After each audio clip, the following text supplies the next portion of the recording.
Welcome back to you, friends, for another yummy update. Seems like crypto macro just has to get through this month of March. At least we didn't finish with a red candle. I mean, it's still a slight green doji.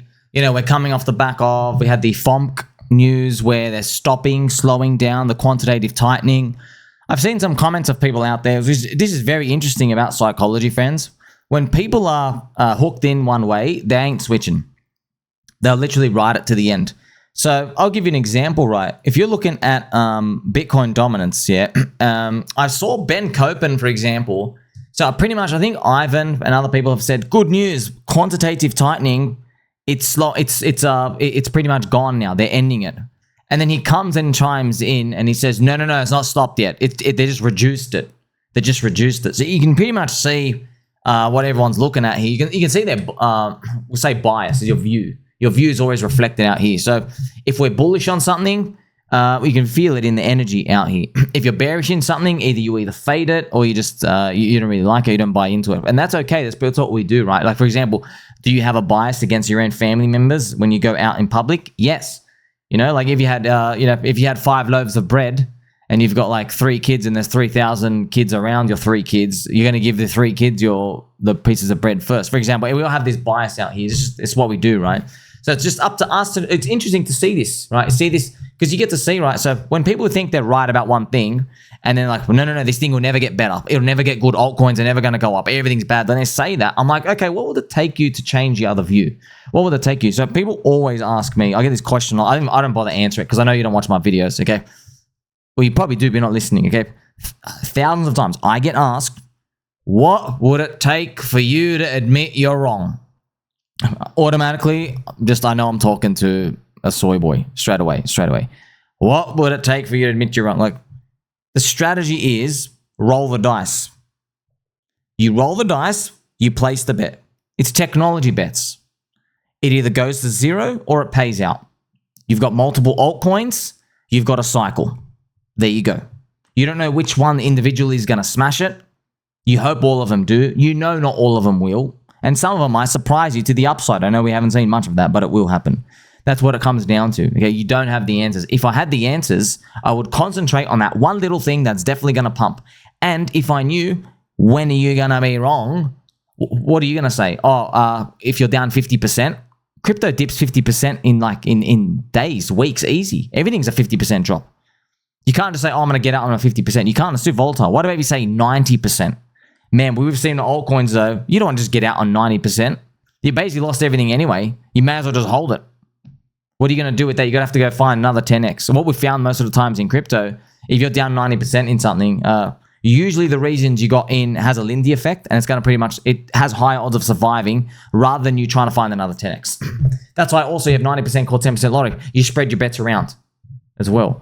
These are principles I go by. But it's interesting, right, to see that Ben Copen, the casino is over. Ethereum, go home, Ethereum. That's what you're just hearing all the time. So it's basically, you can just see it, right? They're never going to get into altcoins at any reason whatsoever. Even when you can kind of see it on the horizon, you're like, oh yeah, maybe things get better in the future. They just won't. So to me, it's fascinating. You might think of 1,000 reasons why. You know, some people say, oh, this guy's earning $700,000 a month, which is what he does for his VIP subs every month. So it's like, okay, well, he's kind of getting paid to be a Bitcoin maxi at that point. And other people might say, no, there's data and there's evidence and stuff out here. But it doesn't really matter, man. People place their bets, okay? When there's maximum fear and uncertainty and there's no reason that it's ever going to get better, guess what? That's the cheapest price. And when there is like full confidence and everything is transparent, the prices don't deviate much, do they? That's what happens with government bonds, actually, because there's lack of uncertainty there. They tell you, hey, this is going to be the interest rate for this period. There you go. No arguing about it. You see what I mean? That's the difference. Now, I think we can basically fall on a few things, right? So the Bitcoin weekly super trend is still green, but I'm just going to crack on with some news for you. PulseChain, friends, the core coins have been sinking to the floor, but there's a silver lining. It's still ranked number 5 on Dex Screener, which is really good. It's doing $43 million of volume per day still. So no, like when you're looking at the prices, it's dead because we're just getting butchered and bludgeoned, but it's not dead because there's no one there. There's still people here, right? And Ethereum's price is the biggest factor. I'm seeing and I'm hearing a lot of people get very upset. They're crying in the casino, right? When they hear how much of an impact Ethereum has on PulseChain or everything else. Look, it's not causation correlation conflating themselves. I'm telling you this, okay? So you get it through your head. The same force that affects Ethereum affects PulseChain, Chainlink, Tron, the DeFi coins, Ethereum layer 2s, all of them. Most of them. It's the same force. The force is down right now, yeah? So I know we say, oh, Ethereum's down, we're down. It's a nice barometer. That's what I mean. Okay, that's what it is. It's not exactly Ethereum. Like if someone sells $1 on Ethereum, doesn't necessarily mean, oh, we go down. But that's what it comes from. It's the same cyclical macro force. Yep. It's just like when it's thunderstorming outside. You're yelling at the clouds, right? That's what it is. So you're trying to argue about, oh, it's that cloud. It's that cloud. It doesn't matter, dude. It's thunderstorming. The same thunderstorm, wind, environment, it's keeping us all wet. It's thunderstorming outside. That's it. Okay, and like everyone's obviously, we're looking for certainty. When is it going to clear up? When is it going to clear up? We hope every day, every month it clears up. We do hope that. But you don't get that certainty, do you? You just got to weather it out. Also, friends, in light of some recent Richard Hart tweets, so he made this tweet out here, right? So everyone's interpreting it as, hey, I didn't found pDAI. So he goes, one of the stupidest things in crypto is when people pretend a coin was founded by someone or secretly supported. People are interpreting that as pDAI, but like, if you want to do semantics as well, like, here's the thing. Do you think Richard Hart controls the origin address? When you talk to your friends and family, do you say that? No, he might say, no, it's stupid. No one knows who controls it. Tell the truth. No one's ever confirmed on chain. You see what I mean? So that's why it gets harder with these words. But if you want to know the difference, right? Richard's the founder of PulseChain, PulseX, and Hex. And then he is the deployer of all forked P tokens, PNFTs, and everything else on PulseChain copied over. A deployer is someone who initiates the process of placing tokens in a smart contract. So he's a founder of his PulseChain, PulseX, Hex. He's a deployer of other tokens. Is he a founder of Inc? I'm not even sure with these semantics and words. Like, honestly, man, like it feels like we didn't sign up to go and like argue about word yes or no or up or down or left or right. You know what I mean? Like we came here, we're hoping for better times, and like they aren't here right now. We know that. If you want to know some news that's been going on as well, friends, so PumpFun, the actual PumpFun, they have introduced PumpSwap, Pump's new native DEX. Okay, so now all coins that complete their bonding curve will migrate to PumpSwap. They made their own DEX. They get their own fees. They're getting the network effect. They're trying to make it big. They've said PumpSwap V1 is decentralized on Soylana. We know that there's trickery, bro. Yeah, it's decentralized, but there's some... Decentralized, what does that word even mean anymore? Does it really, it doesn't inspire people anymore. Maybe that's early crypto when you're all making money. Now we look at that word, we're like, I don't trust shit, bro. I know you don't either. Like, decentralize my ass. Hacks, coding, stealing, thieving, whatever. You know what I mean? That doesn't inspire anyone out here, right? It's kind of like, it's like Kim Jong-un comes and says, everyone in my country is free to go wherever they want. And there's just like dead carcasses everywhere, mine bombs everywhere, the electric fence, like, but you're free to go anywhere you want. He's just saying that, doesn't really mean anything. They said, why did we build this? From day one, our goal was to create a frictionless environment for trading coins. Each PumpFun comes with each PumpSwap comes with a 0.25% fee. So yeah, look, as I said to you, the problem, it's still the same. Nobody solved any problem. The problem is, how do you stop people from getting shiny object syndrome and then moving on to the next coin in 4 hours? They've not solved that. They just keep making tools for the casino trading stuff, and it was a product market fit, right? But I think the volumes of PumpFun are like really low. They're really low from last year. Let's see what happens, right? You got a Soylana ETF. Is Soylana going to keep the bid on it as well? Which I guess it begs the question, what's Sol BTC doing right now? Look at it now. This is it right now. Maybe it's stopped. Maybe it's slowed down. Maybe it's gonna get a little bounce out here. But it's just interesting to watch this. How they move around. We're all waiting for macro as well. Remember, this is the US dollar. The US dollar's plopped down and done nothing. Everyone's waiting to see, Donald Trump. Everyone had expectations and everything set up when it comes to Donald Pump and all the other news and shebangs. Having some fun here as well. There's only one person who could be orchestrating this pDAI fiasco. It is Mr. Too Spooky from the Tang Gang himself. So shout out to Mr. Too Spooky. Everyone else out here on PulseChain, friends. I know everyone fights with each other, but look, when you fight each other, everyone's fighting and everyone's sick of it. Like Mr. Corey Costa, Corey Spaghetti Meatball says he's taking a break for 3 days. I don't blame you, bro. I literally passed out from exhaustion. This is like everyone wants to kill each other. But remember, I show you, I see this, and then I'm like, well, let me guess. The monthly candles are exactly describing that. Here we go. 4 red monthly candles. There you go. Interesting, right? Here's March, friends. This is when Richard Hart did the E-Hex FUD. I was copping crap all here. Yeah, all there. Because people saw Richard's E-Hex FUD as saving the chain to bring liquidity in. And then what I was doing is, see, because it's okay, sparring with the crowd, fans. It's a tough job. I'll tell you right now, it's a tough job. Like, you got to have balls and ovaries of steel, titanium steel. It's got to be able to withstand the surface of the sun. So what happened was, after the E-Hex PX thing happened in March, as every red monthly candle came, I was making tweets going, the market has decided. The market has, just like I saw Richard do the anti-E-Hex, I'll go, the market has decided. And people lost their minds because what was happening.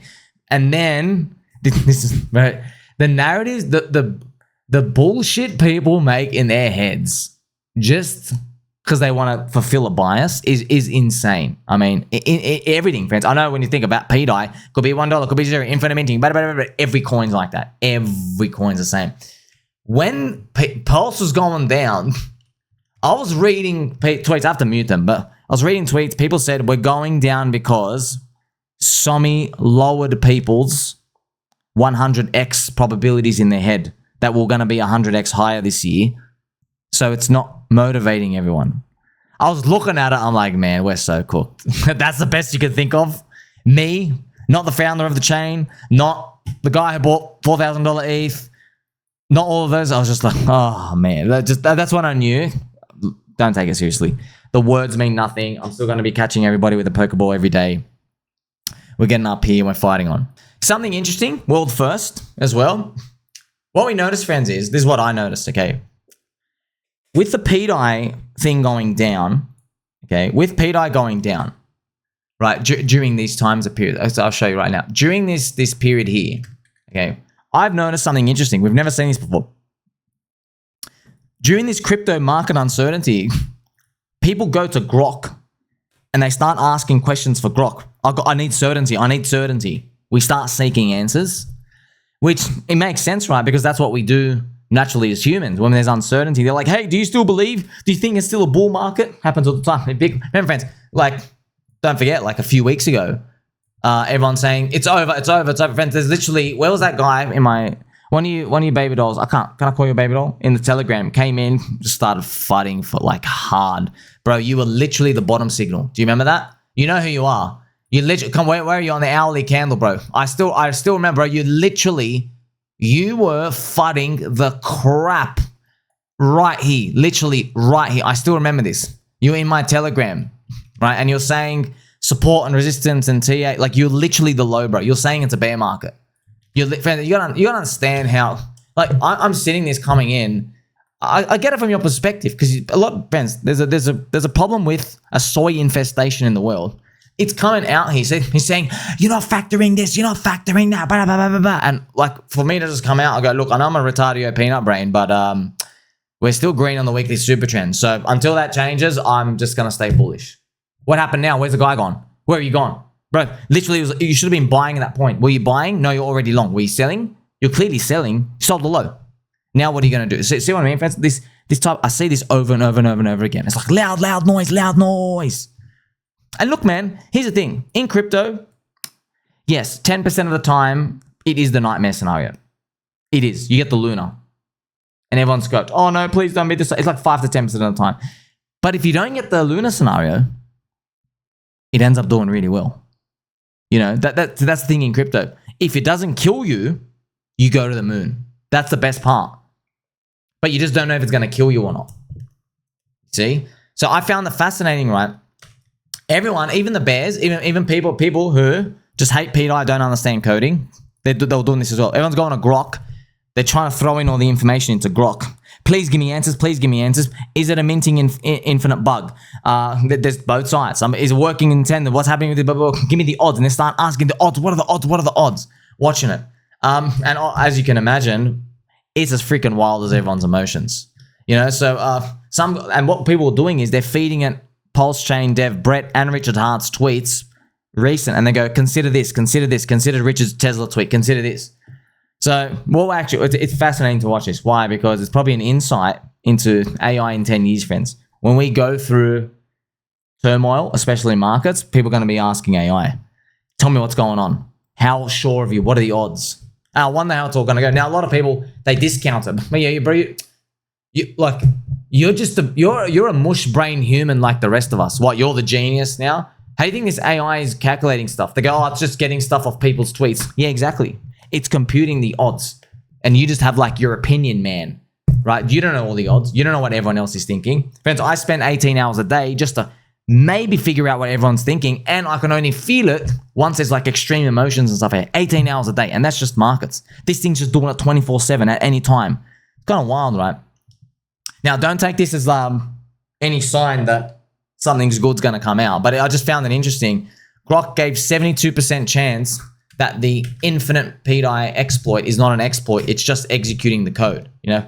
But then you got to ask, like, who is it? Is it someone nefarious, right? So once again, you get back to that same answer. But I found it interesting, right? That's what humans, what we do during this period of time. Please, Sensei, we need you to give us certainty. I mentioned this in Crypto's Juices as well, friends. Johnny Chaos is missing. Man, Johnny, come back. I hope you're at bottom. So like, I got to mention it again. Like, Johnny, man, it hurt a bit. I thought he got hacked. He launched a coin. I don't know what happened. I'm guessing a lot of you like went blitz mode against him. Launching a coin. I think it was for a charity cause. And then I saw some capital letter tweetings. He was saying stuff like, God forbid Johnny tries to do something, this and that. I didn't get a chance to read it. And like, it was just gone with the wind. Man, it's cool, man. It's cool, man. It's cool. There better be a payout for all of us. I'm telling you. Otherwise, I'm going to start choking people out. It's kind of funny, man. Just look. You might think pDAI is going to zero. But okay, I'll just say, well, if you're the infinite minter believer, you better be right, man. Because maybe you're right. Yeah, I've heard about it 400,000 times. Okay, maybe you're right. I hope you're right. But this is the mindshare thing. I'm telling you. You're gonna read this tweet from Richard. Everyone just start thinking it's talking about pDAI. And look, Tesla sells cars to people like you. If you're vandalizing random people's cars, you're an idiot. Or maybe you're trying to enrich the local service center that will profit from repairing it. How would you feel if someone vandalized your things but knew nothing about you? So everyone's like, bro, what the hell does that mean? Now, I initially thought, is this some deep labyrinth code for PulseChain? What's going on? Are we being minted? Is this and that? But then I actually scrolled through my Twitter. If burning Teslas makes you furious, but watching thousands of federal workers get stripped of their jobs in healthcare and it doesn't move you, you are the problem. So, man, like, he could have just been watching that, bro. It could be mind link. He's actually could have just been, oh man, this. Like I say, friends, I see you looking for edge. There is no edge. Like, the edge is, do you believe? That's the edge. Okay, if you believe, that's it. So any coin, okay? Anything crypto. My strategy is I get in, I play the whole cycle, I'm waiting for euphoria. I don't know what euphoria exactly looks like. I don't know what it means for the valuations. I'm waiting for euphoria. I'm waiting for monthly green candles in others BTC. I'm waiting for Ty Lopez to come back. I'm waiting for a $1 billion public ICO raise. I'm waiting for them, right? Whatever it is, I'm waiting, right? I'm waiting for, a new tech thing to take over retail and whatever it is, the mania. Maybe it never comes. Maybe this time is different, whatever it is, ISM over 55. Some people say it'll never happen again. Whatever. I'm waiting for that period. Some coins won't do as well. Other coins, hopefully they do better than we think. That's the overall package. That's what I'm doing, okay? And I know it's hard because we live it every day And you're like, bro, what the hell is going on? Look at this new piece of digestive information we have to go through. And I'm sitting there and I'm like, man, I know it's intense, but my strategy is to literally hold. That's my strategy. Because like, man, like, how many times did it look like just everything was over? So many times. I mean, friends, even Bitcoin flipped red on the weekly super trend last year in the Japan Pokemon Island crash. And then they went, nope, full HP. We're back from the Poker Center. See what I mean? So it's just you and me navigating the rest of March. Like and subscribe, belly button, or catch you soon.